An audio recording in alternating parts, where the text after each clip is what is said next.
Moi Kaiki! Hi, it's been a while na talaga nag-sit down video ko. But anyway, part 2 ng ating how to convert your Philippine driver's license to Finnish driver's license. So, i-share ko lang yung experience ko, guys, ha. I know iba-iba yung experience natin, especially sa amin dito na ano lang siya, small town lang yung Lovisa, unlike sa mga cities. Yun na nga, based sa part 1, yung first na ginawa ko is nagkuha ko ng medical sa private na health center. Actually guys, pwede naman kayo kumuha ng medical certificate sa public health center. At saka ano din sa public, mas mura talaga.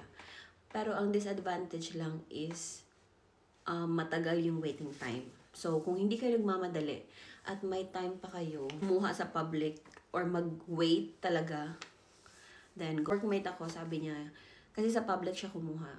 And then, mga waiting time niya was mga months talaga.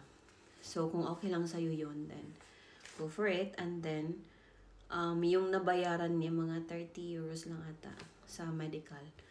So, hindi na masyadong malaki. Pero kung nagmamadali ka, or maksik lang yung pasensya mo like me, then dun ka na sa private na health center. Ginawa ko, nagtanong-tanong lang ako sa mga friends ko kung saan pwede magpa-medical. And then, nirefer nila ako sa Phoenix na health center. Private siya guys, yung nakita nyo sa video, yun na yun. And then yung nabayaran ko, again, it's 132 euros. For medical lang to guys ha. Pero ang kagandahan dun sa Phoenix is nagpa-appointment ako, and then after nun, record ko, sinend na nila sa Ayuvarma, which is parang LTO sa atin. Yung, kumbaga, online na lahat. Wala na akong dinalang papel. Hindi ko na to dinala, parang ano lang to, yung parang resibo sa nabayaran ko. So, eto na nga yung palpak na nangyari. So, after nung nagpa-medical ako, diba, sinend na nila agad. So, anytime pwede na ako pumunta sa Ayuvarma or LTO dito. And then, actually, dito sa Lovisa, merong LTO or Ayuvarma. So, nagpunta ako dun. Pero, nung tiningnan ko sa Google Maps, malapit lang kasi, pwede mong lakarin. So, pagtingin ko sa Google Maps, nakalagay dun temporary close.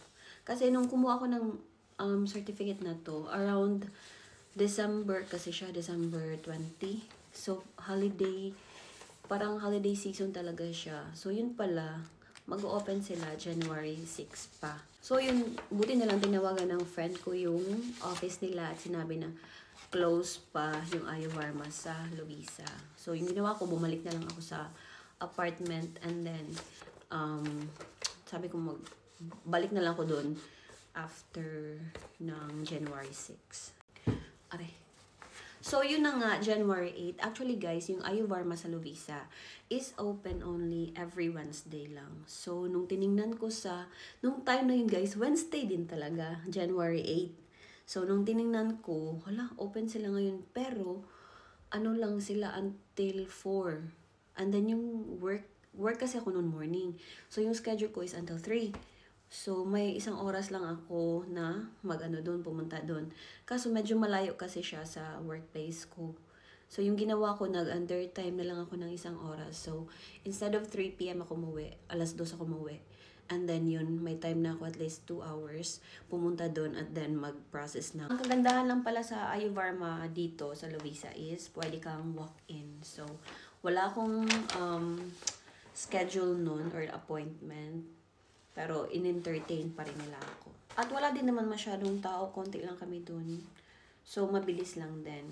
So, anyway, sinabi ko sa receptionist na magpapakonvert ako ng driver's license ko. And sabi niya, meron ka bang medical certificate?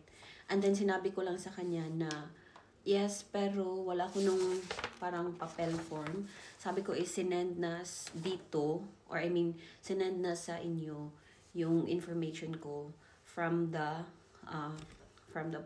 private health center, which is yung Phoenix nga. So, chinek nila yung system nila at ando naman. So, after nun, binigyan nila ako ng form.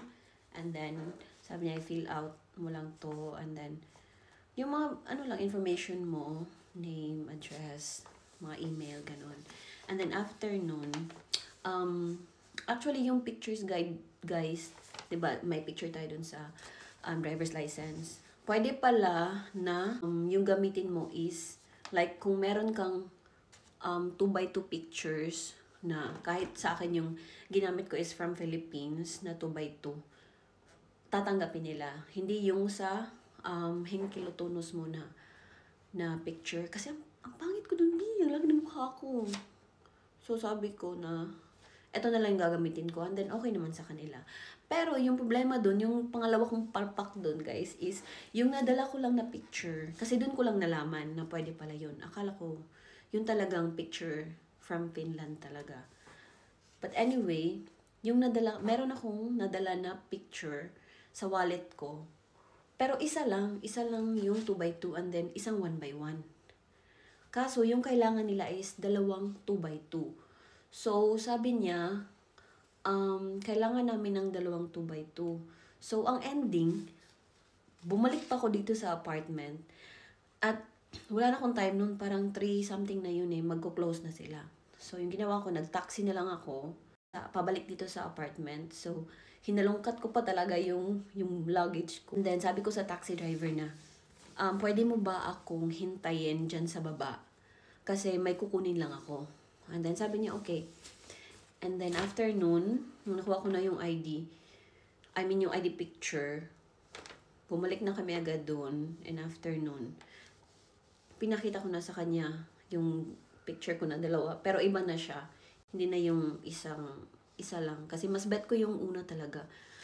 Kasi nung pangalawang pictures na may dalawa talagang picture na same is naka ponytail. So, but anyway, mas okay na yun kaysa yung picture ko sa hinkilotonos. Ang pangit ko talaga din. But anyway, all set na ako. And then sabi niya, binigay niya sa akin to. Actually, mura lang guys yung bayad. 39 euros lang. Ito yung receipt. 39 euros lang yung bayad guys. Oh. This is for the license na talaga. So, yung nabayaran ko, i-add nyo na lang 132 sa medical and 39 euros sa pagpapakonvert. And then, binigyan niya ako nitong temporary driver's license. So, eto, pwede na ako mag-drive. Gamitin ko lang daw to. And then, yung card talaga, yung driver's license na card. Actually, kinuha nila yung Philippine driver's license ko. And then, sabi nila, within 2 to 3 months, marireceive ko na daw yung Finnish driver's license ko. But okay lang naman, hindi naman ako nagmamadali talaga. Kasi, wala pa naman din akong balak bumili ng card dito, guys. Like, gusto ko lang siyang ipa-convert kasi sayang din. Kasi parang 2 years lang ata yung nung duration. So, dapat mapa-convert mo na yun within 2 years mo dito sa Finland para tanggapin pa rin nila. Kasi pag lumagpas na ng 2 years, guys, hindi mo pa na-convert, then mag-aaral ka talaga ng driving lessons dito. Something like that yung ko.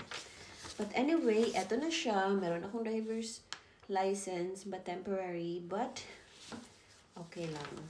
So, yun lang guys. If you have questions, then itatry kong sagutin sa comment section. So, yun lang. Thank you so much for watching. Bye!